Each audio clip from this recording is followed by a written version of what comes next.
There was something that wasn't green, though. Sophie realized it, looking upwards. 6 parchment maps floated in rows above the center of the room, each as big as a flag. "It's a map room," said Agatha, moving towards them. "A what?" said Sophie. "Tetra showed me cameras on our first night in the castle. It was where his father used to meet with his round table. It had floating maps of neighboring kingdoms just like this. Tetros couldn't wait to hold meetings there with his knights, but he never got the chance." Sophie saw sadness in her friend's eyes, but there was no time for that now. "Do you recognize any of the maps, at least?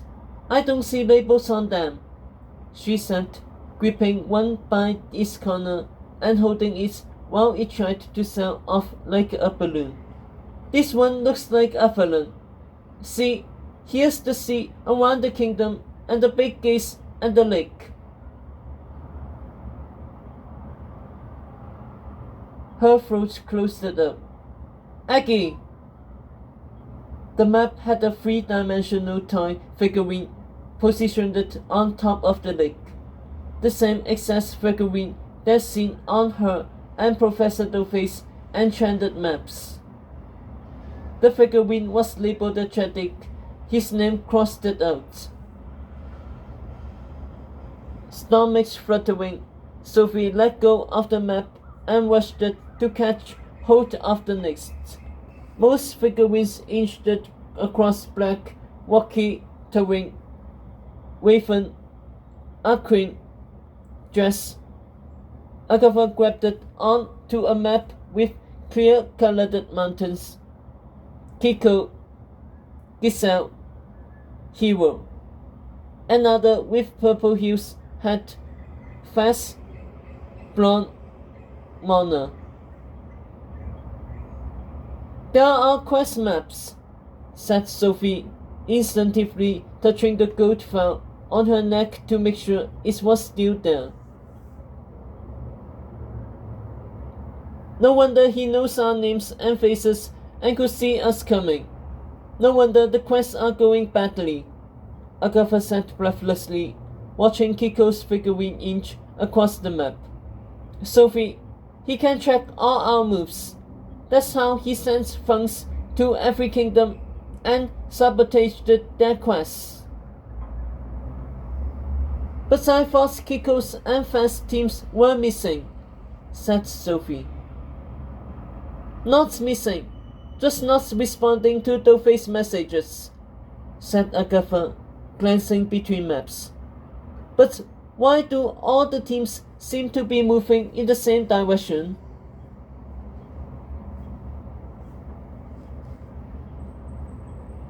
Sophie jumped up and snapped at the next map, spotting a piano-shaped shoreline, a pavilion on a hill, and a pastel-colored castle.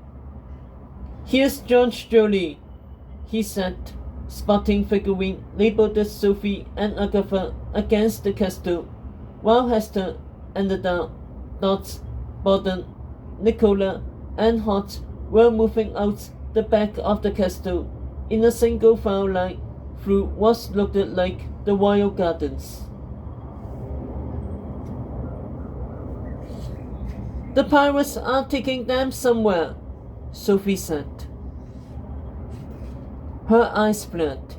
On the opposite side of the castle, far from the pirates and the captive crew, she saw 3 more blue-labeled names on the map lurking in a forest. Beatrix, Rena, Millicent. "Sophie!" Agatha choked. Sophie spun around.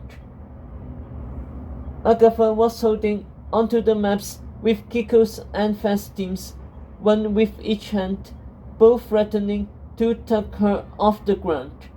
Gritting her teeth, she muscled them like puzzle pieces next to the one Sophie was holding.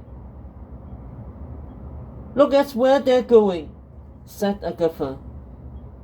For a moment, Sophie didn't understand. Then she saw it.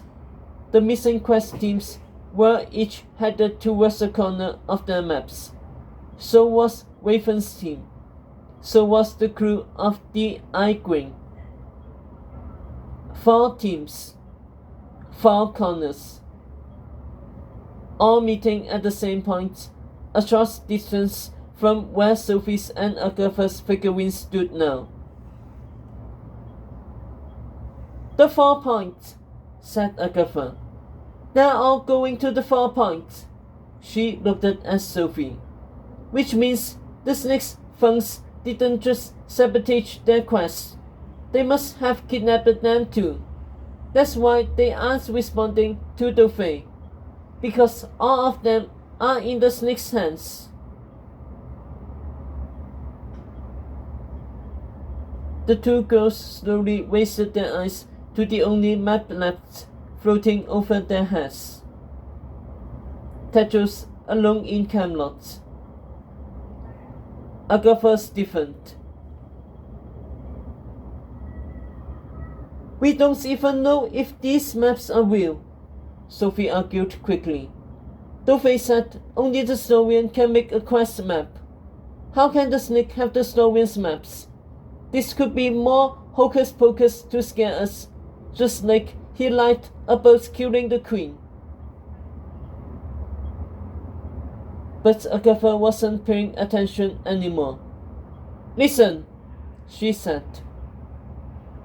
A soft scratching sound filled the room like a cat crawling at a window. It was coming from the black stone table against the black wall. The 2 girls approached, their shoes padding on the green carpet. A gold-covered book lay open on the door. Hovering above, a magical pen drew on a blank page a painting of the 2 girls as they were right now, gazing at a black pen drawing in a storybook. The book on the table looked just like the one in the schoolmaster tower that held their new fairy tale, and the pen floating over it drew in the same bold colors and clean lines as the Snorian.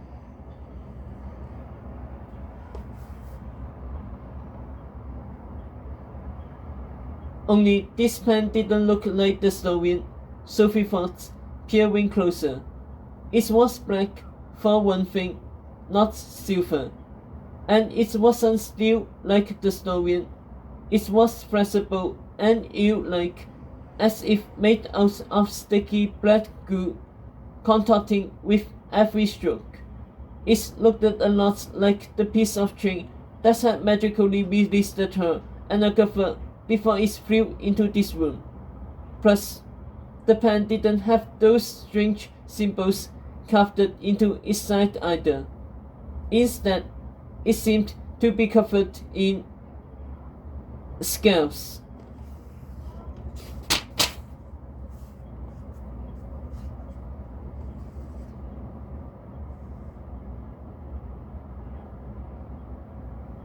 Beneath the painting of the 2 girls, it wrote a caption.